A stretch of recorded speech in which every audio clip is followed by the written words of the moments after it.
അസ്സലാമു അലൈക്കും വറഹ്മത്തുള്ളാഹി. ബിസ്മില്ലാഹിർ റഹ്മാനിർ റഹീം. അൽഹംദുലില്ലാഹി റബ്ബിൽ ആലമീൻ. വസ്സലാത്തു വസ്സലാമു അലാ റസൂലിഹിൽ അമീൻ വഅലാ ആലിഹി വഅസ്ഹാബിഹി അജ്മഈൻ. അമ്മാ ബഅദ്.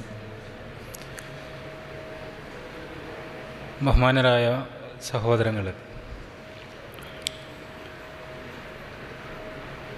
മുജാഹിദ് യുവജന പ്രസ്ഥാനം കേരളത്തിലെ മുസ്ലിം പ്രൊഫഷണലുകളെ ഉദ്ദേശിച്ചുകൊണ്ട് സംഘടിപ്പിക്കുന്ന ഒരു വലിയ കൂടിച്ചേരലിൻ്റെ പ്രഖ്യാപനം നിർവഹിക്കുന്നതിന് വേണ്ടിയാണ് നമ്മളിവിടെ ഒരുമിച്ച് കൂടിയിട്ടുള്ളത്. മുസ്ലിങ്ങൾ ലോക തലത്തിൽ തന്നെ പലതരത്തിലുള്ള പ്രയാസങ്ങളും പ്രതിസന്ധികളുമെല്ലാം അനുഭവിച്ചുകൊണ്ടിരിക്കുന്ന സവിശേഷമായൊരു സന്ദർഭമാണിത് എന്ന് നമുക്കറിയാം. അവയ്ക്കെല്ലാം നടുവിൽ നിന്നുകൊണ്ടാണ് പ്രൊഫഷണലുകളുടെ ഇതേപോലുള്ളൊരു ഒത്തുചേരലിനെ കുറിച്ച് നമ്മൾ ആലോചിക്കുന്നത്. ഈ ഉമ്മത്ത് നേരിട്ടുകൊണ്ടിരിക്കുന്ന വെല്ലുവിളികളെ മറികടക്കാൻ നമ്മൾക്ക് എന്തെല്ലാം ചെയ്യാൻ കഴിയുമെന്ന് നമ്മുടെ ബുദ്ധിപരമായ ശേഷിയെയും നമ്മുടെ സാമ്പത്തികമായ മൂലധനത്തെയും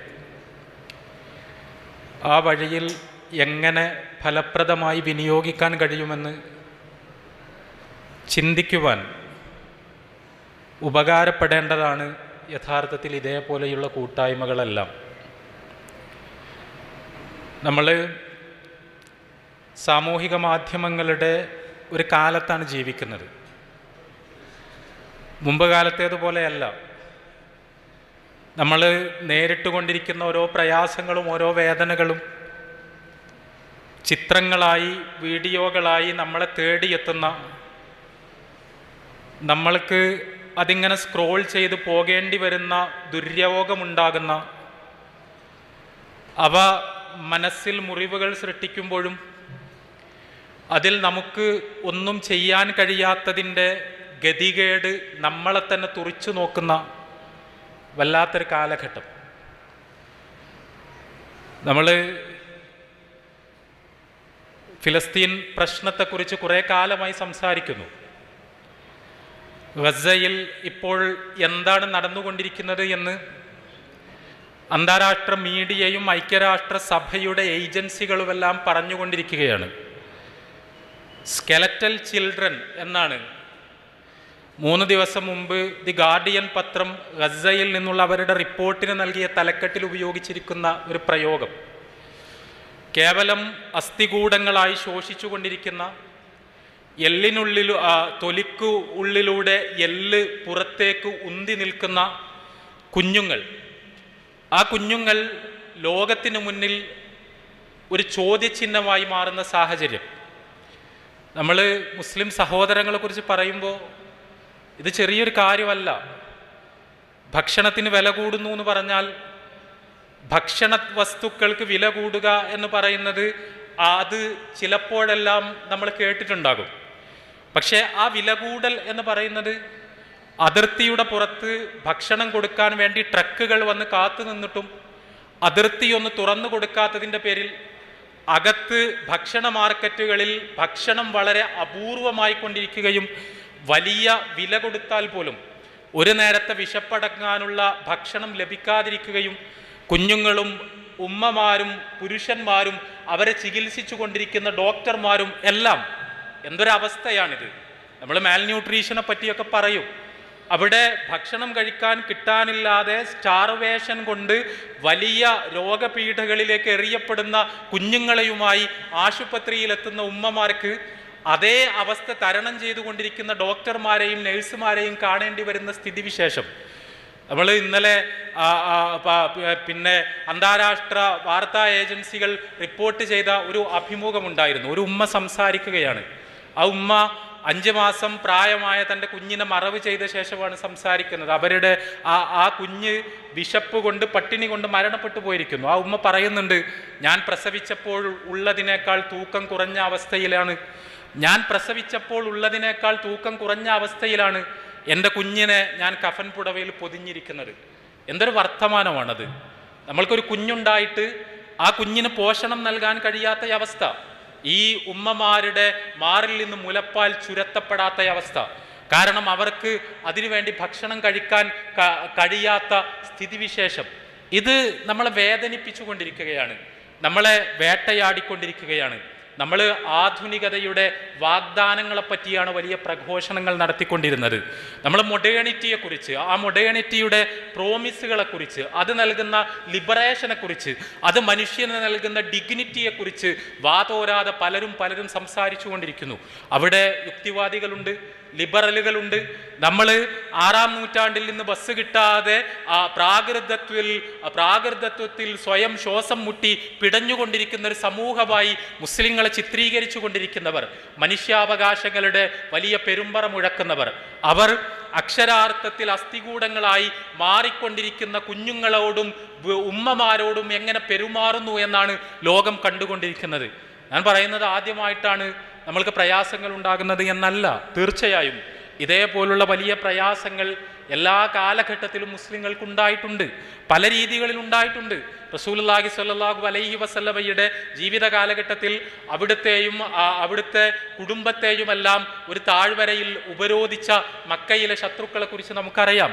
അവിടെ 2 വർഷത്തിലധികം കാലം പ്രവാചകൻ സ്വല്ലല്ലാഹു അലൈഹി വസല്ലമയും അദ്ദേഹത്തിൻ്റെ കൂടെയുള്ളവരും പച്ചിലകൾ മാത്രം തിന്ന് ജീവിക്കേണ്ട അവസ്ഥ പോലും എത്തുന്ന തരത്തിൽ ഭക്ഷണ സാധനങ്ങളൊന്നുമില്ലാതെ പ്രയാസപ്പെട്ടതിനെക്കുറിച്ച്, അവരുടെ കുഞ്ഞുങ്ങൾ വാവിട്ട് നിലവിളിച്ചതിനെക്കുറിച്ച് നമുക്കറിയാം.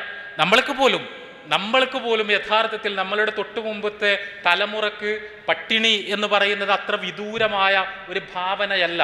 ഇവിടെ നമ്മൾ പ്രൊഫഷണലുകളുടെ ഒരു സമ്മേളനം സംഘടിപ്പിക്കുമ്പോൾ ഈ പ്രൊഫഷണലുകൾ എന്ന് പറയുന്നത് ആരാണ്? അത് മിക്കവാറും ഫസ്റ്റ് ജനറേഷൻ ഗ്രാജുവേറ്റുകളാണ്. അവരുടെ കുടുംബങ്ങളിൽ പട്ടിണിയായിരുന്നു, വറുതിയായിരുന്നു. നമ്മൾ എണ്ണപ്പണം, ഗൾഫ് കേരളത്തിന് വലിയൊരു തണലായി മാറുന്നത് വരെ പട്ടിണി ഇവിടെ വ്യാപകമായിരുന്നു എന്ന് നമുക്കറിയാം. മുസ്ലിങ്ങളും അതിൽ നിന്ന് വ്യത്യസ്തരായിരുന്നില്ല. നമ്മളുടെ വല്യുപ്പന്മാരോട് ചോദിച്ചാൽ, അല്ലെങ്കിൽ നമ്മളുടെ ഉപ്പമാരോട് ചോദിച്ചാൽ, ഭക്ഷണം ഇത്ര സമൃദ്ധമല്ലാതിരുന്ന, പട്ടിണി സാധാരണമായിരുന്ന, പലപ്പോഴും പറമ്പിൽ നിന്ന് കിട്ടുന്ന എന്തെങ്കിലുമൊക്കെ കിഴങ്ങുകൾ കഴിച്ച് വിശപ്പടക്കേണ്ടി വന്നിരുന്ന ഒരു ഭൂതകാലം അത്ര വിദൂരമല്ല അത്. അവിടെ നിന്ന് ഗൾഫിൽ പോയി അല്ലെങ്കിൽ മറ്റെന്തെങ്കിലും തൊഴിലുകളിൽ ഏർപ്പെട്ട് കഷ്ടപ്പെട്ട് പണമുണ്ടാക്കി ആ പണം കൊണ്ട് മക്കളെ പഠിപ്പിച്ച് ആ മക്കൾ എഞ്ചിനീയർമാരും ഡോക്ടർമാരുമെല്ലാമായി വളർന്നു വരുന്നത് കണ്ട് അവരുടെ സാമ്പത്തിക സമൃദ്ധി, ആ സമൃദ്ധി ഈ സമുദായം അനുഭവിക്കുവാൻ തുടങ്ങിയ ഒരു കാലഘട്ടത്തിലാണ് നമ്മൾ ജീവിക്കുന്നത്. നമ്മൾക്ക് ഈ തലമുറക്ക് അത് അത്ര തന്നെ മനസ്സിലായിക്കൊള്ളണമെന്നില്ല എന്ന് മാത്രമേ ഉള്ളൂ. ഞാൻ സൂചിപ്പിക്കുന്നത് വലിയ അനുഗ്രഹങ്ങളുടെ നടുവിലാണ് നമ്മൾ ജീവിക്കുന്നത് എന്നാണ്. ആ അനുഗ്രഹങ്ങൾ പലപ്പോഴും നമ്മൾ മറന്നുപോകുന്നു എന്നതാണ് യാഥാർത്ഥ്യം. ഗസയുടെ വർത്തമാന യാഥാർത്ഥ്യത്തെ, കേരളത്തിൻ്റെ ഏതാനും പതിറ്റാണ്ടുകൾക്ക് മുമ്പുള്ള യാഥാർത്ഥ്യത്തെ നമ്മളുടെ ജീവിതവുമായി നമ്മൾ തട്ടിച്ചു നോക്കുക. നമ്മൾ പ്രൊഫഷണലുകളാണ് എന്നൊക്കെ പറയുമ്പോൾ നമ്മൾ ഒരു IT പ്രൊഫഷണലാണ്, ഞാനൊരു എഞ്ചിനീയറാണ്, ഞാനൊരു ഡോക്ടറാണ് എന്ന് പറയുമ്പോൾ അതിൽ അടങ്ങിയിട്ടുള്ള ബ്ലെസ്സിങ്, നമ്മളുടെ ജീവിതത്തിന് അത് കൊണ്ടുവന്നിരിക്കുന്ന സുസ്ഥിരത, അത് കൊണ്ടുവന്നിരിക്കുന്ന ഭദ്രത, നമ്മളുടെ ജീവിതത്തിന് അത് കൊണ്ടുവന്നിരിക്കുന്ന വളർച്ച, നമ്മളുടെ ജീവിതാവസ്ഥകളിൽ ഉണ്ടായിരിക്കുന്ന മാറ്റം, ആ മാറ്റത്തെക്കുറിച്ച് വളരെ ഗൗരവത്തോടുകൂടി ആലോചിക്കുവാൻ നമുക്ക് കഴിയേണ്ടതുണ്ട്. എന്താണ് പുതിയ കാല കേരളീയ യുവത്വത്തിൻ്റെ പ്രശ്നം? എന്താണ് പുതിയ കാലത്ത് കേരളത്തിലെ കൗമാരം അനുഭവിച്ചു കൊണ്ടിരിക്കുന്ന പ്രശ്നം? അത് ഒബസിറ്റിയാണ്, അത് കൊളസ്ട്രോളാണ്, അത് ഷുഗറാണ്, അത് പ്രഷറാണ്, അത് തീർച്ചയായും ഫാറ്റി ലിവറാണ്. ഞാൻ സൂചിപ്പിക്കുന്നത് തിന്നാൻ കിട്ടാത്തതല്ല നമ്മുടെ പ്രശ്നം, തിന്നാൻ എമ്പാടുമുണ്ടായതാണ് ഇപ്പോൾ നമ്മുടെ പ്രശ്നം. നമ്മൾ തിന്നാണ് ഇപ്പോൾ രോഗികളായിക്കൊണ്ടിരിക്കുന്നത്, തിന്നാൻ കിട്ടാതെയല്ല നമ്മൾ രോഗികളാകുന്നത്. എന്ന് പറഞ്ഞാൽ അത്രത്തോളം സമൃദ്ധിയിലേക്ക്, ആ സമൃദ്ധിയുടെ തണുപ്പിലേക്ക്, സമൃദ്ധിയുടെ സൗകര്യങ്ങളിലേക്ക് നമ്മൾ എടുത്തു കൊണ്ടുപോകപ്പെട്ടിരിക്കുന്നു എന്നാണ് അതിൻ്റെ അർത്ഥം. അവിടെ വെച്ചാണ് നമ്മൾ അള്ളാഹുവിനോട് എത്രത്തോളം നന്ദിയുള്ളവരായിരിക്കണം എന്ന് നമ്മൾ ആലോചിക്കേണ്ടത്. മുൻപിൽ ഇഷ്ടം പോലെ ഭക്ഷണം ഉണ്ടായിട്ട് ഇനിയും ഭക്ഷണം കഴിച്ചാൽ എൻ്റെ ആരോഗ്യം താറുമാറിലാകുമോ എന്ന് പേടിക്കേണ്ട ഒരവസ്ഥയിലേക്ക് യുവത്വം പൊയ്പോവുകയും വളരെ വളരെ സ്ട്രിക്റ്റായ ഡയറ്റിംഗ് പ്രാക്ടീസുകൾ അത് പ്രചാരം ആർജിക്കുകയും ചെയ്യുന്ന ഒരു കാലഘട്ടം. എന്തുമാത്രം അള്ളാഹുവിൻ്റെ അനുഗ്രഹങ്ങളുടെ ആശ്ലേഷത്തിന് നടുവിലാണ് നമ്മൾ ജീവിക്കുന്നത് എന്ന് നമ്മൾ ആലോചിച്ച് നോക്കുക. നമ്മൾ പ്രൊഫഷണലുകൾക്ക് വേണ്ടി ഇവിടെ ധാരാളം മോട്ടിവേഷണൽ സ്പീച്ചുകൾ നടന്നുകൊണ്ടിരിക്കുന്നു, വർക്ക്ഷോപ്പുകൾ നടന്നുകൊണ്ടിരിക്കുന്നു. ജീവിതത്തിൽ എങ്ങനെ സമാധാനം കണ്ടെത്താമെന്നതിനെക്കുറിച്ച് വലിയ പ്രസംഗങ്ങളും സെമിനാറുകളും വർക്ക്ഷോപ്പുകളും എല്ലാം നടന്നുകൊണ്ടിരിക്കുന്നു. ഗ്രാറ്റിറ്റ്യൂഡിനെ കുറിച്ച്, അപ്രീസിയേഷനെ കുറിച്ച് ഒക്കെ ഇവിടെ വലിയ സാങ്കേതിക പദങ്ങൾ ഉപയോഗിച്ചുകൊണ്ടുള്ള ക്ലാസുകൾ നടന്നുകൊണ്ടിരിക്കുന്നു. നമ്മൾ ജീവിതത്തിൽ അനുഭവിച്ചു കൊണ്ടിരിക്കുന്ന നന്മകളെയും സുഖസൗകര്യങ്ങളെയും എല്ലാം അപ്രീഷിയേറ്റ് ചെയ്യാൻ നമ്മൾക്ക് പറ്റണം. നിങ്ങൾക്ക് നിരാശ തോന്നുന്ന സമയത്ത്, നിങ്ങൾക്ക് പ്രതിസന്ധി ഉണ്ടാകുന്ന സമയത്ത്, നിങ്ങൾ ഡെസ്പറേറ്റ് ആകുന്ന സമയത്ത്, നിങ്ങൾ ഡിപ്രസ്ഡ് ആകുന്ന സമയത്ത് അല്ല, എനിക്ക് ജീവിതത്തിൽ സന്തോഷിക്കുവാൻ ഒരുപാട് കാരണങ്ങളുണ്ട് എന്ന് മനസ്സിലാക്കണം. അതിനെ അപ്രീഷിയേറ്റ് ചെയ്യണം. അത് നിങ്ങൾക്ക് നൽകുന്നവരോടുള്ള ഒരു ഗ്രാറ്റിറ്റ്യൂഡ് നിങ്ങളുടെ മനസ്സിലേക്ക് കൊണ്ടുവരണം. അപ്പോൾ മാത്രമേ നിങ്ങൾക്ക് സമാധാനം കൈവരിക്കാൻ കഴിയൂ എന്ന് പറഞ്ഞുകൊണ്ട് അപ്രീസിയേഷൻ്റെയും ഗ്രാറ്റിറ്റ്യൂഡിൻ്റെയും ഒരു കൾച്ചർ എങ്ങനെ നിങ്ങളിൽ കൾട്ടിവേറ്റ് ചെയ്യാമെന്ന് പഠിപ്പിക്കുവാൻ വേണ്ടി 10,000-ഉം 50,000-ഉം ഫീസ് വാങ്ങി വർക്ക്ഷോപ്പുകൾ സംഘടിപ്പിക്കുന്ന മോട്ടിവേറ്റർമാരുള്ള ഒരു കാലഘട്ടത്തിലാണ് നമ്മൾ ജീവിക്കുന്നത്. അവിടെയാണ് ഞാൻ പറയുന്നത്, ഈ അപ്രീസിയേഷൻ്റെ ഗ്രാറ്റിറ്റ്യൂഡിൻ്റെ പാഠങ്ങൾ യഥാർത്ഥത്തിൽ അവിടെ നിന്നൊന്നും പഠിക്കേണ്ട ഒരവസ്ഥയിലുള്ളവരാകരുത് മുസ്ലിങ്ങളെ സംബന്ധിച്ചിടത്തോളം അള്ളാഹു അവർക്ക് നൽകിയ അനുഗ്രഹങ്ങളെ അപ്രീഷിയേറ്റ് ചെയ്യാൻ, അതിനോടുള്ള ഗ്രാറ്റിറ്റ്യൂഡ് അവരുടെ മനസ്സിൽ, അവരുടെ ആത്മാവിൽ വളർത്തിക്കൊണ്ടുവരാൻ അവർക്ക് സ്വാഭാവികമായി തന്നെ കഴിയണം. അള്ളാഹു നമ്മൾക്ക് നൽകിയ അനുഗ്രഹങ്ങളെ നമ്മൾക്ക് എണ്ണിക്കണക്കാക്കാൻ കഴിയില്ല. നമ്മൾ ഈ പറയുന്ന അനുഗ്രഹങ്ങളൊന്നും ഇല്ലാത്തവർ അള്ളാഹുവിനോട് കാണിച്ച നന്ദിയെക്കുറിച്ച് നമുക്കറിയാം. നമ്മൾ സാധാരണ മദീനയിൽ റസൂലുള്ളാഹി സ്വല്ലല്ലാഹു അലൈഹി വസല്ലമ അവിടുത്തെ ഭരണകർത്താവായിരുന്ന കാലഘട്ടത്തെക്കുറിച്ച് നമുക്കറിയാം. അവിടെ പട്ടിണി ഉണ്ടായിരുന്നു. മദീനയിൽ മസ്ജിദുൻ നബവിയിൽ, ആ മസ്ജിദുൻ നബവിയുടെ ഏറ്റവും പുറകുവശത്ത് അസ്ഹാബു സുഫ എന്നറിയപ്പെട്ടിരുന്ന പ്രവാചകൻ സ്വല്ലല്ലാഹു അലൈഹി വസല്ലമയുടെ സഹാബിമാരിലെ ഒരു സംഘത്തിന് താമസിക്കുവാനുള്ള സ്ഥലമായിരുന്നു എന്ന് നമുക്കറിയാം. അവർക്ക് സ്വന്തമായി വീടുണ്ടായിരുന്നില്ല, അവർക്ക് കുടുംബമുണ്ടായിരുന്നില്ല, അവർക്ക് ഭാര്യയുണ്ടായിരുന്നില്ല, അവർക്ക് ഭക്ഷണം തേടി പോകാനൊരു സ്ഥലമുണ്ടായിരുന്നില്ല. അവരെപ്പോഴും പള്ളിയിൽ തന്നെ ആയിരുന്നു. റസൂലുള്ളാഹി സ്വല്ലല്ലാഹു അലൈഹി വസല്ലമ പറയുന്ന ഒരു വാക്ക് പോലും തങ്ങൾക്ക് നഷ്ടപ്പെടാതിരിക്കാൻ നബി സല്ലല്ലാഹു അലൈഹി വസല്ലമയുടെ ഒരു അധ്യാപനം പോലും തങ്ങൾക്ക് നഷ്ടപ്പെടുന്നില്ല എന്ന് ഉറപ്പുവരുത്താൻ എപ്പോഴും പ്രവാചകൻ സ്വല്ലല്ലാഹു അലൈഹി വസല്ലമയുടെ കൂടെ തന്നെ നിൽക്കുവാനുള്ള അതിയായ ആഗ്രഹം കൊണ്ട് അവർ പള്ളിയുടെ പിറകിൽ തന്നെ തമ്പടിക്കുകയായിരുന്നു. അവരെയാണ് നമ്മൾ അസ്ഹാബു സുഫ എന്ന് പറയുന്നത്. നമസ്കാരത്തിൽ എഴുന്നേറ്റ് നിൽക്കാൻ കഴിയാത്തത് കൊണ്ട്, ദിവസങ്ങളോളം ഭക്ഷണം കഴിക്കാതെ പട്ടിണി കിടന്ന് നമസ്കാരത്തിൽ എഴുന്നേറ്റ് നിൽക്കാൻ കഴിയാത്തത് കൊണ്ട്, നമസ്കാരത്തിനിടയിൽ വീണുപോകുന്ന മനുഷ്യർ, അവിടെ അവർക്ക് അവരുടെ നടുനിവർത്താൻ കഴിയാത്തത് കൊണ്ട് വയറിൽ കല്ല് കെട്ടി ജീവിക്കുന്ന മനുഷ്യർ, ഇതാരെയെങ്കിലും കുറിച്ചല്ല നമ്മൾ പറയുന്നത്. ഈ അസ്ഹാബു സുഫയിലെ ഏറ്റവും പ്രധാനപ്പെട്ട, ഏറ്റവും പ്രസിദ്ധനായ സഹാബിയുടെ പേര് നമ്മൾക്ക് എല്ലാവർക്കും അറിയും, അബൂ ഹുറൈറ റളിയല്ലാഹു അൻഹു. അബൂ ഹുറൈറ റളിയല്ലാഹു അൻഹുവിന്റെ പ്രശ്നം എന്താണ്? ഒരു നേരത്തെ ഭക്ഷണം അത് എല്ലാ ദിവസവും കിട്ടുക എന്നുള്ളതല്ല, എപ്പോഴെങ്കിലും ഒന്ന് ജീവൻ നിലനിർത്താൻ വേണ്ടി ഭക്ഷണം കിട്ടുക എന്നതാണ് അബൂ ഹുറൈറ റളിയല്ലാഹു അൻഹുവിന്റെ പ്രശ്നം. അതിന് അദ്ദേഹത്തിന് വഴിയില്ല.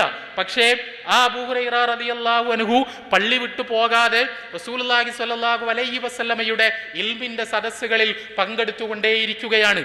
ആ ഇൽമിന്റെ സദസ്സുകളൊന്നും നഷ്ടപ്പെടുത്താതിരിക്കുകയാണ്. എന്നിട്ട് നമ്മൾക്കറിയാം, ഇന്ന് പ്രവാചകൻ സ്വല്ലല്ലാഹു അലൈഹി വസല്ലമയിൽ നിന്ന് ഏറ്റവും അധികം ഹദീസുകൾ നിവേദനം ചെയ്ത സഹാബിമാരെ പറയുമ്പോൾ അതിൻ്റെ മുൻനിരയിൽ നമ്മൾ അബൂ ഹുറൈറ റളിയല്ലാഹു അൻഹുവിനെ പറയുന്നു. അത് ഗ്രാറ്റിറ്റ്യൂഡാണ്, അള്ളാഹുവിനോടുള്ള നന്ദിയാണ്. യമനിലായിരുന്ന അബൂ ഹുറൈറ ഹുറൈറ റളിയല്ലാഹു അൻഹു ശിർക്കുപേക്ഷിച്ച് തൗഹീദ് മനസ്സിലായി. റസൂലുള്ളാഹി സ്വല്ലല്ലാഹു അലൈഹി വസല്ലമയുടെ നുബൂവത്ത് മനസ്സിലാക്കാൻ ഭാഗ്യമുണ്ടായി. അങ്ങനെ മദീനയിലേക്ക് ഹിജ്റ ചെയ്ത് വന്ന് എത്തിയ അബൂ ഹുറൈറ റളിയല്ലാഹു അൻഹുവിന് പ്രവാചകൻ സ്വല്ലല്ലാഹു അലൈഹി വസല്ലമയിൽ നിന്ന് കിട്ടിയ ഈ വെളിച്ചം എന്ത് ത്യാഗം സഹിച്ചിട്ടാണെങ്കിലും അടുത്ത തലമുറകൾക്ക് കൈമാറാൻ എന്നെ കൊണ്ട് കഴിയുന്ന വിധത്തിൽ ഞാൻ കഠിനാധ്വാനം ചെയ്യണമെന്ന ദൃഢനിശ്ചയത്തോടുകൂടി നന്ദിയുടെ ഉടൽ രൂപമായി ഒരു മനുഷ്യൻ മാറുകയായിരുന്നു. ജീവിതത്തിൽ ഈ പ്രയാസങ്ങളെല്ലാം ഉണ്ടായിട്ടും ആ പ്രയാസങ്ങൾക്ക് നടുവിൽ നിന്ന് ഇസ്ലാമിന്റെ വെളിച്ചം പ്രസരിപ്പിക്കുന്നതിന് വേണ്ടി അബൂ ഹുറൈറ റളിയല്ലാഹു അൻഹു നടത്തിയ കഠിനാധ്വാനങ്ങൾ, ആ കഠിനാധ്വാനങ്ങളിൽ നിന്നാണ് നമ്മൾ ഇന്ന് കാണുന്ന ഹദീസുകളുടെ ഏറിയ കൂറും ഇവിടെ ഉണ്ടായത് എന്ന കാര്യം നമ്മൾ മറക്കാതിരിക്കുക. അവിടെ നിന്ന് എങ്ങനെയാണ് അള്ളാഹുവിനോട് നന്ദി പ്രകാശിപ്പിക്കേണ്ടത് എന്ന് നമ്മൾ സ്വയം ചോദിക്കുക. അതിനുള്ള മാർഗങ്ങൾ നമ്മൾ കണ്ടെത്തുക. നമ്മൾ ലിബറലിസത്തിന്റെ ഒരു യുഗത്തിലാണ് നമ്മൾ ജീവിക്കുന്നത്. ആ യുഗം എന്ന് പറയുമ്പോൾ നമ്മൾ നമ്മളുടെ വലുപ്പത്തെ കുറിച്ചാണ് പറയുന്നത്. എൻ്റെ ശരീരം എന്ന് പറയുമ്പോൾ എൻ്റെ ഇഷ്ടം, എൻ്റെ ശരീരം കൊണ്ട് എനിക്കിഷ്ടമുള്ളത് എന്തും ചെയ്യാൻ എനിക്ക് അവകാശമുണ്ട് എന്ന അറോഗൻസിന്റെ, അഹങ്കാരത്തിന്റെ ആ ശൈലിയിലുള്ള വർത്തമാനം, ആ വർത്തമാനത്തെയാണ് പുതിയ കാലത്തെ മുദ്രാവാക്യമായി അവതരിപ്പിച്ചുകൊണ്ടിരിക്കുന്നത്. അത് അഹങ്കാരം എന്നതിനപ്പുറത്ത് എത്ര വലിയ വിവരക്കേടാണ് എന്ന്, ധാർഷ്ട്യമാണ് എന്ന്, ധിക്കാരമാണ് എന്ന് നമുക്കറിയാം. എൻ്റെ ശരീരം എന്ന് പറയണമെങ്കിൽ ഞാൻ ഏതെങ്കിലും കടയിൽ പോയി പണം കൊടുത്ത് വാങ്ങിയ ഒരു ശരീരമല്ല ഇത്. എനിക്ക് ഒരു ആത്മാവുണ്ടാവുകയും ഞാനൊരു ശരീരം ഉണ്ടാകണമെന്ന് ആഗ്രഹിക്കുകയും ആ ആത്മാവ് എവിടെയൊക്കെയോ പോയി ഒരു ശരീരത്തെ ഉണ്ടാക്കുകയും ആ ശരീരത്തിനുള്ളിലേക്ക് കയറുകയും അല്ല ചെയ്തത് എന്ന് നമുക്കറിയാം. എൻ്റെ ശരീരം എന്ന് ഞാൻ പറയുന്ന ഒന്നുണ്ടെങ്കിൽ അത് സമ്പൂർണമായി എനിക്കൊരു പങ്കുമില്ലാത്ത വിധം അള്ളാഹു സൃഷ്ടിച്ചതാണ്, അള്ളാഹു സമ്മാനിച്ചതാണ്. ഞാനിവിടെ ഒരു നിമിഷാർത്ഥത്തിൽ ഞാൻ ഉള്ളിലേക്ക് ശ്വാസമെടുക്കുന്നുണ്ടെങ്കിൽ അത് അള്ളാഹു അനുവദിച്ചത് കൊണ്ടാണ്, അവൻ തന്നതുകൊണ്ട് മാത്രമാണ്. ഞാനൊരു ഇറക്ക് വെള്ളം കുടിക്കുന്നുണ്ടെങ്കിൽ, ഞാനൊരു ഉരുള ഭക്ഷണം കഴിക്കുന്നുണ്ടെങ്കിൽ, ഞാൻ ഇവിടെ എന്തെങ്കിലും കാണുന്നുണ്ടെങ്കിൽ, ഞാൻ എന്തെങ്കിലും കേൾക്കുന്നുണ്ടെങ്കിൽ, ഞാൻ എൻ്റെ ഇന്ദ്രിയങ്ങൾ ഉപയോഗിക്കുന്നുണ്ടെങ്കിൽ, ഞാൻ എൻ്റെ തലച്ചോറ് ഉപയോഗിക്കുന്നുണ്ടെങ്കിൽ, ഞാൻ എന്തെങ്കിലും പഠിക്കുന്നുണ്ടെങ്കിൽ, ഞാൻ എന്തെങ്കിലും മനസ്സിലാക്കുന്നുണ്ടെങ്കിൽ, ഞാൻ എന്തെങ്കിലും സ്പർശം അനുഭവിക്കുന്നുണ്ടെങ്കിൽ, ഞാൻ എൻ്റെ ഇണയിൽ നിന്ന് ശാരീരികമായ ആസ്വാദനങ്ങൾ അനുഭവിക്കുന്നുണ്ടെങ്കിൽ, ഇതിലെല്ലാം തന്നെ എൻ്റെ പങ്ക് പൂജ്യമാണ്. ഇതെല്ലാം മറ്റൊരാൾ തന്നതാണ്. അവൻ തന്ന സംവിധാനങ്ങളാണ്, അവൻ്റെ അനുഗ്രഹങ്ങളാണ്, അവൻ്റെ സമ്മാനങ്ങൾ മാത്രമാണ്, അവൻ്റെ ഔദാര്യങ്ങൾ മാത്രമാണ്. പിന്നെ എവിടെ നിന്നുകൊണ്ടാണ്, ഏത് പ്രതലത്തിൽ നിന്നുകൊണ്ടാണ് എൻ്റെ ശരീരം, എൻ്റെ ഇഷ്ടം എന്ന് ഞാൻ പറഞ്ഞുകൊണ്ടിരിക്കുന്നത്? ആ ഒരു അറോഗൻസിനെയാണ് ഇസ്ലാം യഥാർത്ഥത്തിൽ അടിസ്ഥാനപരമായി തന്നെ വെട്ടുന്നത്. നമ്മൾ പ്രൊഫഷണലുകൾക്കിടയിൽ അവരുടെ സ്ട്രെസ്സിൻ്റെ, അവരുടെ ജോലിയുടെ ഭാഗമായുള്ള അവർ അനുഭവിച്ചുകൊണ്ടിരിക്കുന്ന സമ്മർദ്ദത്തിന്റെ, പ്രയാസങ്ങളുടെ എല്ലാം നടുവിലേക്ക് കടന്നു വന്നുകൊണ്ട് നിങ്ങൾക്കുള്ള പരിഹാരം ഈ കുപ്പിയിലുള്ള വോഡ്കയാണ് അല്ലെങ്കിൽ ഷാമ്പയിനാണ് എന്ന് പറയുന്നൊരു ലോകം, നിങ്ങളുടെ പ്രശ്നങ്ങൾക്കുള്ള പരിഹാരം ഞങ്ങളുടെ കയ്യിലുള്ള മരിജ്വാനയാണ് എന്ന് പറയുന്നൊരു ലോകം. നിങ്ങൾ എന്തിനാണ് ടെൻഷൻ അടിക്കുന്നത്? ഈ ജീവിതം പരമാവധി അടിച്ചു പൊളിക്കൂ. ഈ ഇൻസ്റ്റന്റിൽ നിങ്ങൾക്ക് എത്ര സന്തോഷം കിട്ടുമെന്നുള്ളതാണ് നിങ്ങളുടെ ജീവിതത്തെ, വിജയത്തെ നിർണയിക്കുന്നത്. അതുകൊണ്ട് നിങ്ങൾ പരമാവധി അടിച്ചു പൊളിക്കൂ എന്ന് അവരോട് പറഞ്ഞുകൊണ്ടിരിക്കുന്ന ഒരു ലോകം. ആ ലോകത്തിലാണ് നമ്മൾ ഇടപെടുന്നത്. ആ ലോകത്തിലാണ് നമ്മൾ പ്രൊഫഷണലുകളോട് സംസാരിക്കുന്നത്. വളരെ വളരെ ശാന്തമായി നമ്മൾ മനസ്സിലാക്കേണ്ട ചില യാഥാർത്ഥ്യങ്ങളുണ്ട്. നമ്മൾ അള്ളാഹുവുമായുള്ള ബന്ധം എന്ന് നമ്മൾ പറയുമ്പോൾ പലപ്പോഴും നമ്മൾ പറഞ്ഞ് പഠിപ്പിക്കപ്പെടുന്നത്, നമ്മൾ പറഞ്ഞ് പറ്റിക്കപ്പെടുന്നത് നമ്മുടെ സന്തോഷം ഇങ്ങനെയുള്ള കാര്യങ്ങളിലാണ് എന്നാണ്. അല്ല, ഒരിക്കലുമല്ല. നമ്മുടെ സന്തോഷം അതിലൊന്നുമല്ല. നമ്മളെന്ന് പറയുമ്പോൾ ഞാൻ ആവർത്തിച്ച് പറയുന്നു, നമുക്കൊരു ആത്മാവുണ്ട്. ആ ആത്മാവിൻ്റെ വാഹനം മാത്രമാണ് യഥാർത്ഥത്തിൽ നമ്മുടെ ശരീരം. ഈ ശരീരം ചുക്കിച്ചുളിയും, ഈ ശരീരം മരിക്കും, അത് മണ്ണിലലിയും. അത് നമുക്കെല്ലാവർക്കും അറിയാം. നമ്മൾ എന്ന് പറയുന്നത് ഈ ശരീരമല്ല എന്ന് നമ്മൾക്കെല്ലാവർക്കും അറിയാം. എൻ്റെ ശരീരം എന്ന് ഞാൻ പറയുന്നത് അതുകൊണ്ടാണ്. ഞാൻ ഈ ശരീരത്തിൽ താൽക്കാലികമായി വസിക്കുന്നു എന്ന് മാത്രമേ ഉള്ളൂ. നോക്കൂ, എൻ്റെ ശരീരത്തിൻ്റെ സന്തോഷങ്ങൾ എന്തൊക്കെയാണ്. ഞാൻ ഭക്ഷണം കഴിക്കുമ്പോൾ എൻ്റെ ശരീരത്തിനൊരു സന്തോഷമുണ്ടാകുന്നു. എത്ര നേരം, എത്ര കാലം. ഇവിടെ ലൈംഗികതയിൽ നിന്ന് മനുഷ്യർക്ക് സന്തോഷമുണ്ടാകുന്നു. എത്ര നേരം, എത്ര കാലം. ഇതൊന്നും ശാശ്വതമായ സന്തോഷങ്ങളല്ല, നമ്മളുടെ യഥാർത്ഥത്തിലുള്ള സന്തോഷങ്ങളല്ല, വളരെ താൽക്കാലികമായ സന്തോഷങ്ങൾ മാത്രമാണ്. ആ താൽക്കാലികമായ സന്തോഷത്തിലേക്കാണ് നമ്മൾ വിളിച്ചുകൊണ്ടിരിക്കുന്നത്. പക്ഷേ പ്രായം ചെല്ലുന്നതിനനുസരിച്ച് ഈ ശരീരം ദുർബലമായി ദുർബലമായി ദുർബലമായി ഇല്ലാതായി പോകുന്നതിനനുസരിച്ച് എല്ലാവർക്കും മനസ്സിലാകും ഇതൊന്നുമല്ല ജീവിതത്തിന്റെ പൊരുൾ എന്ന്, ഇതൊന്നുമല്ല യഥാർത്ഥ സന്തോഷമെന്ന്. യഥാർത്ഥ സന്തോഷം എവിടെയാണ്? ആ യഥാർത്ഥ സന്തോഷത്തിലേക്കാണ് ഇസ്ലാം നമ്മൾ വിളിക്കുന്നത്. ഇസ്ലാം അതാണ് നമ്മളെ പരിചയപ്പെടുത്തുന്നത്. നമ്മളുടെ യഥാർത്ഥത്തിലുള്ള സന്തോഷം അള്ളാഹുവുമായുള്ള ബന്ധത്തിലാണ്, അള്ളാഹുവുമായുള്ള സാമീപ്യത്തിലാണ്. നമ്മളുടെ ആത്മാവിനെ അള്ളാഹു സൃഷ്ടിച്ചിരിക്കുന്നത് പ്രത്യേകമായൊരു ഘടനയോടുകൂടിയാണ്. വളരെ കൃത്യമായി നമ്മൾ ഇത് മനസ്സിലാക്കുക. അതിനെയാണ് റസൂലുള്ളാഹി സ്വല്ലല്ലാഹു അലൈഹി വസല്ലമ ഫിത്രത്ത് എന്ന് പറയുന്നത്. ശുദ്ധ പ്രകൃതി എന്ന് നമ്മൾ സാധാരണ മലയാളത്തിലേക്ക് അതിനെ പരിഭാഷപ്പെടുത്തും. അത് അങ്ങനെ പരിഭാഷപ്പെടുത്തുമ്പോൾ പലപ്പോഴും പലതും ചോർന്നു പോകുന്നുണ്ട് എന്നതാണ് യാഥാർത്ഥ്യം. നമ്മളുടെ ഫിത്രത്ത് എന്ന് പറഞ്ഞാൽ എന്താണ്? നമ്മളുടെ ശുദ്ധ പ്രകൃതി എന്ന് പറഞ്ഞാൽ എന്താണ്? അള്ളാഹുവുമായി സാമീപ്യം സിദ്ധിക്കുമ്പോൾ മാത്രമാണ് അതിന് യഥാർത്ഥത്തിൽ സന്തോഷമുണ്ടാകുന്നത്. നിങ്ങൾ ഒന്ന് നമസ്കരിച്ചു നോക്കൂ, നിങ്ങൾക്കൊരു സന്തോഷം അനുഭവപ്പെടുന്നുണ്ട്, ഒരു സംതൃപ്തി അനുഭവപ്പെടുന്നുണ്ട്, നിങ്ങൾക്കൊരു ട്രാങ്ക്യുലിറ്റി അനുഭവപ്പെടുന്നുണ്ട്. അതെന്തുകൊണ്ടാണ് അനുഭവപ്പെടുന്നത്? നിങ്ങളുടെ ആത്മാവിൻ്റെ ദാഹത്തെ നിങ്ങൾ ശമിപ്പിച്ചിരിക്കുന്നു എന്നതുകൊണ്ടാണ്. പാപം ചെയ്താൽ സന്തോഷമുണ്ടാകും എന്നാണ് ഇവർ പറയുന്നത്. മാംസത്തിൻ്റെ സന്തോഷം, നുരയുടെ സന്തോഷം, പതയുടെ സന്തോഷം, അവിടെ നമ്മളുടെ ശരീരത്തിന് സന്തോഷത്തിലേക്ക് കൊണ്ടുപോകാമെന്ന് പറയുന്നു. പക്ഷേ പാപം ചെയ്തവൻ ആ പാപം ചെയ്ത് കഴിഞ്ഞാൽ അവൻ ദുഃഖത്തിലേക്ക് പോകുന്നു, ഖേദത്തിലേക്ക് പോകുന്നു, അവൻ്റെ മനസ്സ് അസ്വസ്ഥമാകുന്നു, അവന് ടെൻഷൻ ഉണ്ടാകുന്നു. കാരണം നമ്മുടെ ശുദ്ധ പ്രകൃതി അവിടെ അലങ്കോലപ്പെടുകയാണ്. അള്ളാഹുവിൽ നിന്ന് നമ്മൾ അകലേക്ക് നടക്കുമ്പോൾ നമ്മൾക്ക് സങ്കടമുണ്ടാകും. അള്ളാഹുവിൻ്റെ അടുത്തേക്ക് നമ്മൾ നടക്കുമ്പോൾ നമ്മൾക്ക് യഥാർത്ഥത്തിൽ ആ സന്തോഷമുണ്ടാകും. നമ്മളുടെ കയ്യിൽ പണമുണ്ട്, നമ്മുടെ മുന്നിലൂടെ ഒരു പാവപ്പെട്ടവൻ പോകുന്നു, ആ പാവപ്പെട്ടവന് നമ്മൾ പണം കൊടുക്കുന്നു, നമ്മൾ സന്തോഷം അനുഭവിക്കുന്നു. അവന് കൊടുക്കാതെ നമ്മൾ പിടിച്ചു വെക്കുന്നു, അത് നമ്മളെ വേട്ടയാടിക്കൊണ്ടിരിക്കുന്നു, അത് നമ്മൾക്ക് ഖേദമുണ്ടാക്കുന്നു, അത് നമ്മൾക്ക് അസ്വസ്ഥതയുണ്ടാക്കുന്നു. എന്ന് പറഞ്ഞാൽ നമ്മളുടെ സന്തോഷം അള്ളാഹുവുമായുള്ള സാമീപ്യത്തിലാണ്, അതിൽ മാത്രമാണ്. നമ്മളുടെ ദുഃഖം എന്ന് പറയുന്നത് യഥാർത്ഥത്തിൽ അള്ളാഹുവിൽ നിന്ന് അകന്നകന്നു പോകുന്നതിലാണ്. പരിശുദ്ധ ഖുർആനിലെ വളരെ മനോഹരമായൊരു വചനമുണ്ട്. നമ്മൾക്ക് പലപ്പോഴും കേട്ട് പരിചയമുള്ള നിരന്തരമായി നമ്മൾ കേട്ടുകൊണ്ടിരിക്കുന്ന ഒരു വചനമാണത്. ഇന്നമത് തൗബത്തു അലല്ലാഹി ലില്ലദീന യഅമലൂന സൂഅ ബിജഹാല. തീർച്ചയായും അള്ളാഹു തൗബ സ്വീകരിക്കുന്നത് ജഹാലത്ത് കൊണ്ട് തിന്മ ചെയ്തു പോയവരിൽ നിന്നാണ് എന്ന് പരിശുദ്ധ ഖുർആൻ പറയുന്നുണ്ട്. പലപ്പോഴും അതിൻ്റെ ഒരു പൊരുൾ നമ്മൾ വേണ്ട വിധത്തിൽ മനസ്സിലാക്കാറില്ല എന്നതാണ് യാഥാർത്ഥ്യം. ജഹാലത്ത് കൊണ്ട് തിന്മ ചെയ്തു പോയവർക്കാണ് അള്ളാഹ് പുറത്തു കൊടുക്കുക എന്ന് പരിശുദ്ധ ഖുർആൻ പറയുമ്പോൾ അതിൻ്റെ അർത്ഥം എന്താണ്? ഒരു കാര്യം തെറ്റാണെന്ന് അറിയാത്തത് കൊണ്ട് തെറ്റ് ചെയ്തു പോയവർക്ക് മാത്രമേ അള്ളാഹു പുറത്തു കൊടുക്കൂ എന്നാണോ? അങ്ങനെയല്ല. അങ്ങനെയാണെങ്കിൽ ഇവിടെ ഈ ഇസ്ലാം വിലക്കിയ പാപങ്ങൾ, മഹാപാപങ്ങൾ, ഇതൊക്കെ തിന്മയാണ് എന്ന് എല്ലാവർക്കും അറിയാം, എല്ലാ മുസ്ലിങ്ങൾക്കും അറിയാം, എല്ലാ വിശ്വാസികൾക്കും അറിയാം. അത് വ്യാപകമായി പഠിപ്പിക്കപ്പെടുന്നതാണ്, മനസ്സിലാക്കപ്പെടുന്നതാണ്. മദ്യപിക്കാൻ പാടില്ല എന്ന്, വ്യഭിചരിക്കാൻ പാടില്ല എന്ന്, കൊല ചെയ്യാൻ പാടില്ല എന്ന് എല്ലാവർക്കും അറിയാം, മോഷണം നടത്താൻ പാടില്ല എന്ന് എല്ലാവർക്കും അറിയാം. പക്ഷേ അങ്ങനെയാണെങ്കിൽ ഇതൊന്നും തെറ്റാണ് എന്ന് അറിയാതെ ചെയ്തവർക്ക് മാത്രമാണ് തൗബയുള്ളതെങ്കിൽ മിക്കവാറും ബഹുഭൂരിപക്ഷം മനുഷ്യർക്കും തൗബയെ ഉണ്ടാവുകയില്ല. അതല്ല ഖുർആൻ പറയുന്നത്. ജഹാലത്ത് കൊണ്ട്, അറിവില്ലായ്മ കൊണ്ട്, അവിവേകം കൊണ്ട്, പൊട്ടത്തരം കൊണ്ട് തെറ്റു ചെയ്തു പോയവർക്ക് തൗബയുണ്ട് എന്ന് ഖുർആൻ പറയുന്നത് എന്തുകൊണ്ടാണ്? നമ്മൾ ഒരു നിമിഷം കബളിപ്പിക്കപ്പെടുകയാണ്. കബളിപ്പിക്കപ്പെടുക എന്ന് പറഞ്ഞാൽ നമ്മൾ വിചാരിക്കുകയാണ് അതിലൊരു സന്തോഷമുണ്ട് എന്ന വിഡ്ഢിത്തത്തിലേക്ക് നമ്മൾ വീണു പോവുകയാണ്. പാപം ചെയ്താൽ അതിൽ നിന്ന് എനിക്കെന്തെങ്കിലും ഒരു സന്തോഷം കിട്ടും, ഞാൻ ലഹരി ഉപയോഗിച്ചാൽ, ഞാൻ നിയമവിരുദ്ധമായൊരു ലൈംഗികതയ്ക്ക് വേണ്ടി ശ്രമിച്ചാൽ അതിലൊരു ആനന്ദമുണ്ട്, ഒരു ആഹ്ലാദമുണ്ട് എന്ന് ഈ ലിബറലുകളുടെയും മറ്റും വായ്ത്താരി കേട്ട് കേട്ട് കേട്ട് ഒരു ദുർബല നിമിഷത്തിൽ നമ്മൾക്ക് തോന്നിപ്പോവുകയാണ്. അവിടെ ഒരു സ്ലിപ്പ് സംഭവിക്കുകയാണ്. ഒന്ന് ചെയ്തു നോക്കാമെന്ന് നമ്മൾ കരുതുകയാണ്. പക്ഷേ അത് ചെയ്യുന്ന ഇൻസ്റ്റന്റിൽ, അത് ചെയ്ത കഴിഞ്ഞ ഉടൻ നമ്മൾക്ക് മനസ്സിലാകുന്നു ഇതിലൊരു സന്തോഷവുമില്ല എന്ന്, ഞാൻ വിഡ്ഢിയായതാണ് എന്ന്, എൻ്റെ മനസ്സ് അസ്വസ്ഥമായിരിക്കുന്നു എന്ന്, എൻ്റെ ആത്മാവ് ഛിന്ന ഭിന്നമായിരിക്കുന്നു എന്ന്. നമ്മൾ അള്ളാഹുവിലേക്ക് തിരിച്ചോടി ചെല്ലുന്നു, നമ്മളുടെ സമാധാനം വീണ്ടെടുക്കുന്നു, നമ്മളുടെ സന്തോഷം വീണ്ടെടുക്കുന്നു. അതിനാണ് യഥാർത്ഥത്തിൽ തൗബ എന്ന് പറയുന്നത്. അവിടെ ആ ജഹാലത്താണ് ആധുനിക ലോകത്തിന്റെ മുഖമുദ്ര.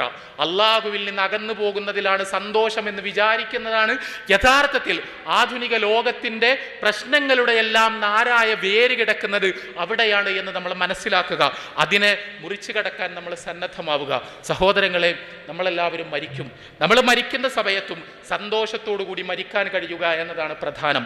നമ്മൾക്ക് ജീവിക്കാൻ കഴിയുമ്പോൾ ആ ജീവിതം സന്തോഷത്തോടു കൂടി ജീവിക്കാൻ കഴിയുന്നത് നമ്മൾ എത്രത്തോളം അള്ളാഹുവിൻ്റെ അടുത്തേക്ക് പോകുന്നോ അത്രത്തോളം നമ്മുടെ ആത്മാവ് പ്രസന്നമായിരിക്കും, നമ്മളുടെ ആത്മാവ് ആഹ്ലാദഭരിതമായിരിക്കും.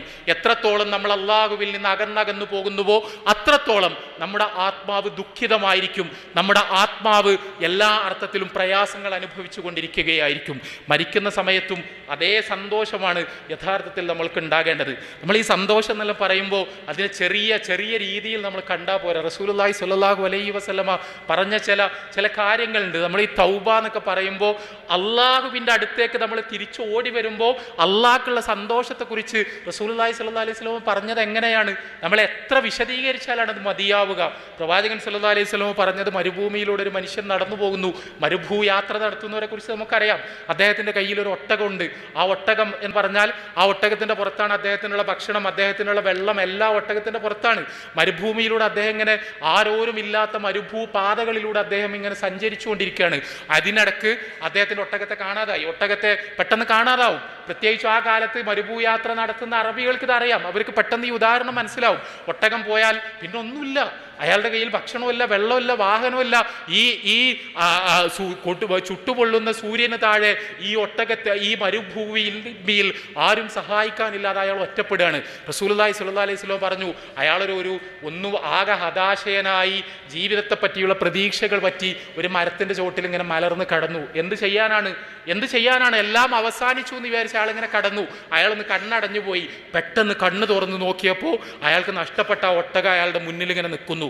ആ മുട്ടക മുന്നിൽ നിൽക്കുന്ന സമയത്ത് അയാൾ പറഞ്ഞു, പടച്ചോനെ, ഞാൻ നിന്റെ റബ്ബും നീ എൻ്റെ അടിമയുമാണ്. അയാൾ നേരെ തിരിച്ചാണ് ഉദ്ദേശിച്ചത്. പക്ഷേ ആ ഒരു ആവേശത്തിൻ്റെ വെപ്രാളത്തിൽ അയാളുടെ ടങ്കിന് സ്ലിപ്പ് വന്നുപോയി. അയാൾ അങ്ങനെ പറഞ്ഞുപോയി. ഇത് പറഞ്ഞിട്ട് റസൂലുള്ളാഹി സ്വല്ലല്ലാഹു അലൈഹി വസല്ലം പറഞ്ഞത്, അപ്പോൾ അയാൾക്കുണ്ടാകുന്ന സന്തോഷത്തേക്കാൾ വലുതാണ് നിങ്ങളിൽ ഒരാൾ തൗബ ചെയ്ത് അള്ളാഹുവിൻ്റെ അടുത്തേക്ക് മടങ്ങി വരുമ്പോൾ അള്ളാഹ്ക്കുണ്ടാകുന്ന സന്തോഷം. എത്ര മനോഹരമായൊരു കാര്യമാണിത്. നമ്മൾ മനസ്സിലാക്കേണ്ടത് നമ്മളുടെ സന്തോഷം അള്ളാഹുവുമായുള്ള സാമീപ്യത്തിലാണ് എന്ന് പറയുന്നത് പോലെ തന്നെ ശരിയാണ് അള്ളാഹുവിൻ്റെ സന്തോഷം നമ്മളുമായുള്ള സാമീപ്യത്തിലാണ് എന്ന് പറയുന്നതും. ഇത്ര മനോഹരമാണ് ഇസ്ലാമിലെ ദൈവവിശ്വാസം എന്ന് പറഞ്ഞാൽ. അള്ളാഹ്ക്ക് നമ്മൾ അള്ളാഹിൻ്റെ അടുത്തുണ്ടാണ് ഇഷ്ടം. നമ്മൾ അള്ളാഹിൻ്റെ അടുത്ത് നിന്ന് ദൂരേക്ക് പോകുന്നതാണ് അള്ളാഹുവിന് ഇഷ്ടമില്ലാത്തത്. നമ്മൾ അള്ളാഹിൻ്റെ അടുത്ത് പോയി നിന്നാൽ നമ്മൾക്ക് ഭയങ്കര സന്തോഷമായിരിക്കും, അള്ളാഹ്ക്കും ഭയങ്കര സന്തോഷമായിരിക്കും. റസൂലുള്ളാഹി സ്വല്ലല്ലാഹു അലൈഹി വസല്ലമ പറഞ്ഞൊരു കാര്യമുണ്ടല്ലോ, നിങ്ങൾ മരിക്കുന്ന സമയത്ത് അള്ളാഹുവിനെ കണ്ടുമുട്ടാനുള്ള ആഗ്രഹത്തോടു കൂടിയാണ് നിങ്ങൾ മരിക്കുന്നതെങ്കിൽ നിങ്ങളെ കാണാൻ അള്ളാഹ് കാത്തിരിക്കുകയായിരിക്കും. നിങ്ങളെ കാണാൻ അള്ളാഹ്ക്കും ഭയങ്കര ഇഷ്ടമായിരിക്കും, നിങ്ങളെ കാണാൻ അള്ളാഹ്ക്കും ഭയങ്കര സന്തോഷമായിരിക്കും എന്ന് റസൂലുള്ളാഹി സ്വല്ലല്ലാഹു അലൈഹി വസല്ലം പറഞ്ഞു. അതേസമയം അള്ളാഹുവിനെ കണ്ടുമുട്ടാൻ ആഗ്രഹമില്ലാതെയാണ്, അള്ളാഹുവിനെ കണ്ടുമുട്ടാൻ ഇഷ്ടമില്ലാതെയാണ് നിങ്ങൾ മരിക്കുന്നതെങ്കിൽ നിങ്ങളെ കാണാൻ അള്ളാഹ്ക്കും താല്പര്യം ഉണ്ടാവില്ല, അള്ളയും വെറുപ്പോടു കൂടിയായിരിക്കും നിങ്ങൾ അവിടെ കാത്തു നിൽക്കുന്നത് എന്ന് റസൂലുള്ളാഹി സ്വല്ലല്ലാഹു അലൈഹി വസല്ലം പറഞ്ഞു. ഇത് പറഞ്ഞ സമയത്ത് സഹാബിമാർ ആകെ ബേജാറായിട്ട് റസൂലുള്ളാഹി സ്വല്ലല്ലാഹു അലൈഹി വസല്ലമയോട് ചോദിക്കുന്നുണ്ട്, റസൂലേ, അള്ളാഹിനെ കണ്ടുമുട്ടാൻ ഇഷ്ടമുണ്ടാവുക എന്ന് പറഞ്ഞാൽ മരിക്കാൻ ഇഷ്ടമുണ്ടാവുക എന്നല്ലേ? ഞങ്ങൾക്കാർക്കും മരിക്കാൻ ഇഷ്ടമല്ല, മരിക്കാൻ ഞങ്ങൾക്കൊക്കെ പേടിയുണ്ട്. കാരണം അള്ളാഹിൻ്റെ അടുത്ത് എത്തുമ്പോൾ എന്താ അവസ്ഥ എന്ന് അറിയില്ലല്ലോ. ഞങ്ങളെല്ലാം ദീർഘായുസ് ആഗ്രഹിക്കുന്നവരാണ്. അപ്പം ഞങ്ങളെല്ലാം പടച്ചോനായിട്ടുള്ള കണ്ടുമുട്ടൽ വെറുക്കുന്നവരാണോ എന്ന് ചോദിച്ചപ്പോൾ റസൂലുള്ളാഹി സ്വല്ലല്ലാഹു അലൈഹി വസല്ലം പറയുന്നുണ്ട്, അതല്ല പറഞ്ഞതിൻ്റെ അർത്ഥം. ആ പറഞ്ഞതിൻ്റെ അർത്ഥം മരണത്തിൻ്റെ സമയത്ത് നിങ്ങളുടെ ആത്മാവിനെ പിടിക്കാൻ വേണ്ടി മരണത്തിൻ്റെ മലക്കുകൾ വരും. ആ മലക്കുകൾ വരുന്ന സമയത്ത് ആ മലക്കുകളുടെ പെരുമാറ്റത്തിൽ നിന്നും വർത്തമാനത്തിൽ നിന്നും നിങ്ങൾക്ക് മനസ്സിലാവും ഞാൻ എവിടേക്കാണ് പോകുന്നത് എന്നുള്ളത്. അള്ളാഹ്ക്ക് എന്നെ ഇഷ്ടമാണോ, അള്ളാഹുവിൻ്റെ തൃപ്തി എനിക്കുണ്ടോ, ഞാൻ ജീവിതത്തിൽ വിജയിക്കുകയാണോ ചെയ്തത്, പരാജയപ്പെടുകയാണോ ചെയ്തതെന്ന് അപ്പോൾ നിങ്ങൾക്ക് മനസ്സിലാവും. ആ മനസ്സിലാവുന്ന സമയത്ത് അള്ളാഹു എന്നോട് കോപിച്ചിരിക്കുന്നു, അള്ളാഹു കോപിച്ച അവസ്ഥയിലാണ് ഞാൻ അവനിലേക്ക് പോകുന്നത് എന്ന് മനസ്സിലാവുമ്പോൾ പടച്ചോൻ്റെ അടുത്തേക്ക് പോകാൻ നിങ്ങൾക്ക് ഒരാഗ്രഹം ഉണ്ടാവില്ല. അള്ളാഹിൻ്റെ അടുത്തേക്ക് പോകാൻ നിങ്ങൾക്ക് ഭയങ്കര പ്രയാസമായിരിക്കും. അള്ളാഹുവിനെ കാണരുതേ എന്നായിരിക്കും നിങ്ങൾ ആഗ്രഹിക്കുന്നത്. അങ്ങനത്തെ ഒരാളെ കാണാൻ അള്ളാഹ്ക്കും വലിയ താല്പര്യമൊന്നും ഉണ്ടാവില്ല. നിങ്ങൾ അങ്ങോട്ട് ചെല്ലുമ്പോൾ അള്ളാഹു വെറുപ്പോട് കൂടിയായിരിക്കും നിങ്ങളെ സ്വീകരിക്കുന്നത്. കാരണം അള്ളാഹുവിനെ കാണാനുള്ള ഇഷ്ടത്തോടു കൂടിയല്ല നിങ്ങൾ അള്ളാഹിൻ്റെ അടുത്തേക്ക് ചെല്ലുന്നത്. അതേസമയം അവർ വരുമ്പോൾ നിങ്ങൾക്ക് മനസ്സിലാവുകയാണ് അള്ളാഹുവിൻ്റെ തൃപ്തി എനിക്കുണ്ട്, ഈ മലക്കുകൾ എന്നെ സ്വാഗതം ചെയ്താണ് കൊണ്ടുപോകുന്നത് നിങ്ങൾക്ക് മനസ്സിലാവുമ്പോൾ അള്ളാഹിനെ കാണാൻ നിങ്ങൾക്ക് തിടുക്കമായിരിക്കും, നിങ്ങൾക്ക് ആവേശമായിരിക്കും, നിങ്ങൾക്ക് ഭയങ്കര ആഗ്രഹമായിരിക്കും. ആ ആഗ്രഹത്തിൽ എത്രയും പെട്ടെന്ന് അള്ളാഹുവുമായി ചെന്ന് അള്ളാഹുവിനെ കണ്ടുമുട്ടണമെന്നുള്ള ആവേശം നിങ്ങൾ കീഴടക്കും. അങ്ങനെ നിങ്ങൾ വരാൻ വേണ്ടി അള്ളാഹുവും അതേ ആവേശത്തോടും ആഗ്രഹത്തോടും താല്പര്യത്തോടും കൂടി അള്ളാഹുവും അവിടെ കാത്തു നിൽക്കുകയായിരിക്കും എന്ന് റസൂലുള്ളാഹി സ്വല്ലല്ലാഹു അലൈഹി വസല്ലം പറഞ്ഞു. വളരെ മനോഹരമായൊരു കാര്യമാണിത്. അതായത് നമ്മളുടെ വിജയം തീരുമാനിക്കപ്പെടുന്നത് നമ്മളുടെ ജീവിതത്തിൻ്റെ അവസാനത്തെ ഈ സെക്കൻഡുകളിലാണ്. അതല്ലാതെ നമ്മൾ എത്ര ബാങ്ക് ബാലൻസ് ഉണ്ടാക്കിയെന്നോ, നമ്മൾ എത്ര വില കൂടിയ വാഹനം വാങ്ങിയെന്നുള്ളതോ, നമ്മൾ എത്ര വലിയ ഫ്ലാറ്റ് നമ്മൾക്കുണ്ട് എന്നുള്ളതോ, ഇതൊന്നുമല്ല നമ്മളുടെ ജീവിതത്തിലെ വിജയത്തിൻ്റെ മാനദണ്ഡം. നമ്മളുടെ ശ്വാസം നിലക്കുന്ന സമയത്ത് അള്ളാഹുവിൻ്റെ തൃപ്തി നമ്മൾക്കുണ്ടോ, അള്ളാഹുവിൻ്റെ റിള നമ്മൾക്കുണ്ടോ, ആ റിള നമ്മൾ നേടിയെടുത്തിട്ടുണ്ടോ എന്നതിലാണ് യഥാർത്ഥത്തിൽ നമ്മുടെ ജീവിതത്തിൻ്റെ വിജയം സ്ഥിതി ചെയ്യുന്നത്. മറ്റൊന്നും തന്നെ അവിടെ നിർണായകമല്ല എന്ന പാഠം, ഈ പാഠം ഉൾക്കൊണ്ട ഒരാൾക്ക് പിന്നെ എന്ത് സ്ട്രെസ്സാണ്, എന്ത് ഡിപ്രഷനാണ്.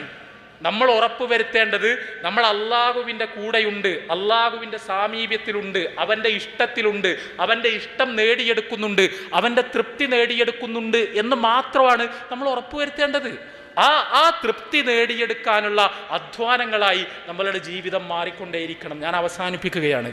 ഇവിടെ ഈ പ്രൊഫഷണലുകൾക്ക് വേണ്ടി ഇതേപോലുള്ളൊരു പ്രോഗ്രാം പ്രഖ്യാപിക്കപ്പെടുമ്പോൾ, ഈ പ്രോഗ്രാമിൽ ഇവിടെ ഒരുപാട് പ്രൊഫഷണലുകൾ കൂടിയിരിക്കുമ്പോൾ നമ്മൾ തീർച്ചയായും അള്ളാഹുവിൻ്റെ വലിയ അനുഗ്രഹം നമ്മൾക്ക് കിട്ടിയിരിക്കുന്നു. ആ അനുഗ്രഹങ്ങൾ എന്ന് പറഞ്ഞാൽ 1, 2, 3, 4 ഒന്നുമല്ല. ഇവിടെ ഇപ്പോൾ പ്രൊഫഷണലുകൾക്ക് ഖുർആൻ ഓതാൻ അറിയും, പ്രൊഫഷണലുകൾക്ക് പിന്നെ നമസ്കാരത്തിലെ പ്രാർത്ഥനകൾ അറിയും. ഇതൊക്കെ എത്ര വലിയ കാര്യമാണോ എന്ന് നമുക്ക് തോന്നും. നമ്മൾ കേരളത്തിൻ്റെ പുറത്ത് ധാരാളമായി സഞ്ചരിക്കുന്നവരായിരിക്കുമല്ലോ നിങ്ങളിൽ പലരും. നമ്മൾ കേരളത്തിൻ്റെ പുറത്തുള്ള സംസ്ഥാനങ്ങളിൽ പോയി നോക്കുക, ഉത്തരേന്ത്യൻ സംസ്ഥാനങ്ങളിൽ പോയി നോക്കുക, ഇന്ത്യയുടെ പുറത്തുള്ള ലോകത്തിൻ്റെ വ്യത്യസ്ത ഭാഗങ്ങളിലുള്ള പല രാജ്യങ്ങളിലെയും പോയി നോക്കുക. അവിടെയെല്ലാമുള്ള മുസ്ലിം കമ്മ്യൂണിറ്റികളെ നമ്മൾ പരിശോധിച്ച് നോക്കുക. അവിടെ പണ്ഡിതന്മാരുണ്ട്, മൗലാനമാരുണ്ട്, മൗലവിമാരുണ്ട്, മൂല്യന്മാരുണ്ട്. അവർക്ക് ഖുർആൻ ഓതാൻ അറിയും, അവർക്ക് പ്രാർത്ഥനകൾ അറിയും, അവർക്ക് എല്ലാം അറിയും. അതേസമയം അവിടുത്തെ സാധാരണക്കാരനെ വിളിക്കുക, അവിടുത്തെ പ്രൊഫഷണലിനെ വിളിക്കുക, അവിടെ സ്കൂളിൽ പോകുന്ന കുട്ടികളെ വിളിക്കുക, അവിടെ വേറെ ഏതെങ്കിലും ജോലി ചെയ്യുന്നവരെ വിളിക്കുക. അവർക്കിതൊന്നും അറിഞ്ഞൂടാ. അവർക്ക് ഇതിൽ വിദ്യാഭ്യാസം കിട്ടിയിട്ടില്ല. ഭൗതിക വിദ്യാഭ്യാസവും മതവിദ്യാഭ്യാസവും തമ്മിൽ വെള്ളം കടക്കാത്ത അറകളായി പരസ്പരം വേർതിരിച്ച് നിർത്തപ്പെടുകയും അറബി വായിക്കാൻ പോലും അറിയാത്ത, ഖുർആൻ ഓതാൻ പോലും അറിയാത്ത, നമസ്കാരത്തിലെ